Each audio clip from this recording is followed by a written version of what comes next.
there is an end game. It has been working towards it for a long time. This has not been going on for 5 years or 50 years. This goes back thousands of years. And the key to increasing human control has been increasing human centralization of power. So, for instance, there was a time when the human race was made up of tribes. And the tribes decided what happened in the tribe.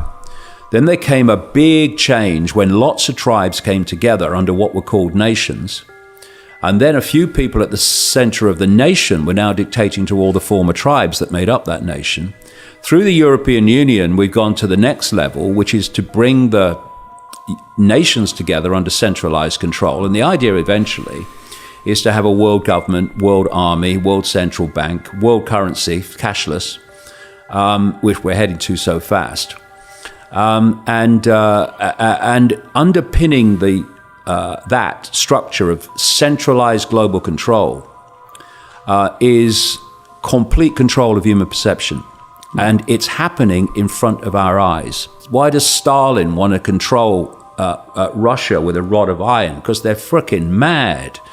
They're psychopaths. And the first, there's a thing called the hair test. It's a list of traits, and if you have enough of them, you're a psychopath officially. And the top trait of a psychopath is lack of empathy. The inability to put themselves in the feelings and the situation they're making other people suffer. And when you remove empathy, all limits go. Right. We're back to 9/11. Only people with no empathy could possibly do that, knowing the consequences for those people, that could start the Second World Wars. You know, they talk about surveillance and all this technological surveillance, all this AI stuff. Well, it's not just surveillance. All the things that the human race posts on the internet, posts on social media, all that is being fed into AI, which is becoming enormously skilled at understanding the human psyche, therefore able to manipulate the human psyche to control what? We're back to it, control perception. But the end game, in terms of complete control of human perception, is to connect the human brain to artificial intelligence. And this is something I've been warning about now for so frickin' long. And the Silicon Valley crazies are now openly talking about it. There's a guy at Google, he's called a futurist, called Ray Kurzweil. And there are others like him as well. And they're actually giving the year 2030 for which we're in 2019 as we speak, for connecting the human brain to artificial intelligence. And that at that point, and I'm now quoting or paraphrasing Kurzweil, once that connection's made, he said AI will do more and more and more of human thinking until human thinking as we currently know it will be basically negligible. Right. In other words, the human mind will become AI, and instead of manipulating human perception will become direct through AI. And this is how they've done it. You know, I talked about problem, reaction, solution. There's another technique that is the bedfellow, the stablemate of problem, reaction, solution. I call it the totalitarian tiptoe. And what you do is you start at A, and you know you're going to Z. But if you go in too big a leap to Z, the change is such that people go, what's going on? What's going on? What's happening? So you go as big a leap as you can, but not so big that people see the pattern.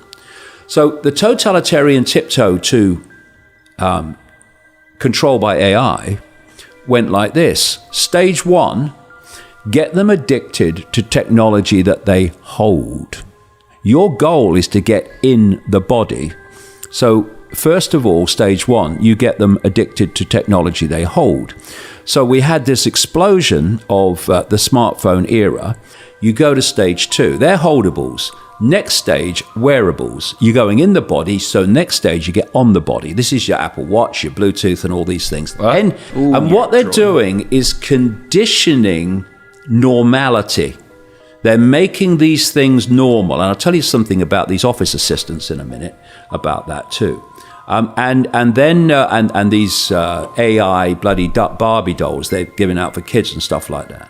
So then you go to the next stage. Small soldiers. Which is inside the body, which is internal chipping, which I've been saying was the plan since about 1992. Elon Musk comes out and says that AI could be the end of the human race. On that he's right. And then he opens a freaking company called Neuralink to connect the human brain to computers. Yeah. I mean, talk me through that. The only way that they are going to connect everyone to AI, no matter where they are in the world, is by having every inch of the planet covered with Wi-Fi, the cloud. This is what Kurzweil says, that the human brain is going to be connected to the cloud. So the cloud has to be global. And they are putting thousands and thousands of satellites up in orbit.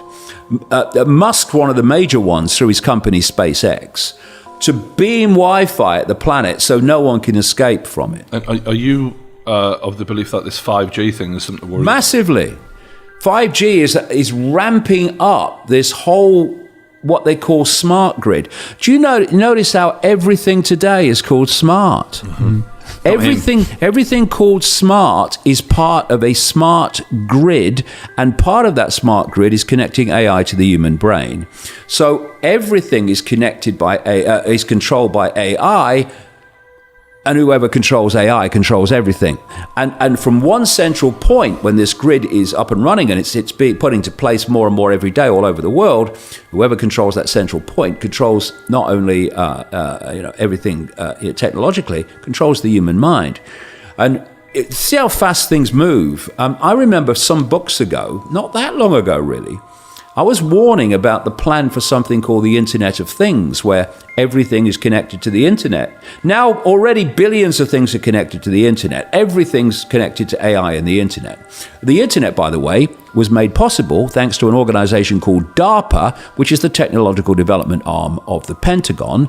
And if I called DARPA evil, I would be fearful of evil suing me for defamation of character, to be honest. That's how bad it is, right? And so the idea is before you can make a physical connection to AI, and people accept this, you've got to make a psychological connection. And what they're doing, because it's all a psychological game, the few cannot control billions unless they control the psyche of the billions. It's a very, very important psychological manipulation technique. It's called preemptive programming. Okay, this is how it works. You are here, you want to go there. That society is so dramatically different to this one, you're gonna face a response against it. You want to do what? So what you do is you fill the movies and the programs with storylines and scenes and portrayals of that world. And so what you're doing, and you look at the movies that have come out in the last 10, 15, 20 years about this whole world of technology and robots and AI and all that stuff. And what you're doing is you're preparing the subconscious, particularly the subconscious, conscious as well, to become familiar with the world you want to take people into. Over to the window. So as the world is brought in for real, that familiarity is going to lessen the resistance to it because there's a familiarity about it. What are going to do with David?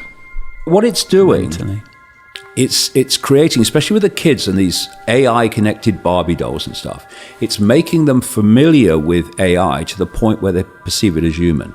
And once they've got that acceptance and that interaction, then when they move into connected to here, you're going to have far less resistance because it's not the oh my god kind of reaction. There's no shock there. It's no shock. It's become part of life by then. And that's why they're targeting the kids now, because they are going to be the adults 2030 when they really want this to come in full blown.